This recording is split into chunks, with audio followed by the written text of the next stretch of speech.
হা কোৱা তাই মই থাকিলে ভাল পায় কোৱা আৰে কোৱা হেই পূজা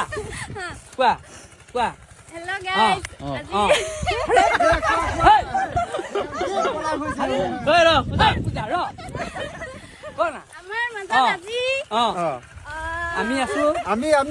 আমি আছো সকলোৱে নাচনী কিজনী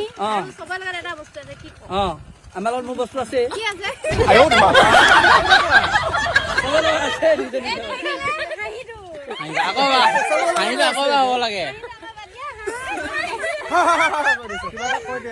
অতি সোনকালে আহি আছে মহাকাল শান্তনু দাৰ কণ্ঠত তো বহুত ধুনীয়া এটা সুন্দৰ এটি গীত তো অতি সোনকালে আহিব সকলোৱে চাব মৰম চেনেহ দিব নেকি আৰু আজি কেনেকুৱা লাগিছে এফালে অভিজিত দা ইমান সুন্দৰকে মেকআপ কৰি দিয়ে মানে সদায় বহুত বেছি ভাল লাগে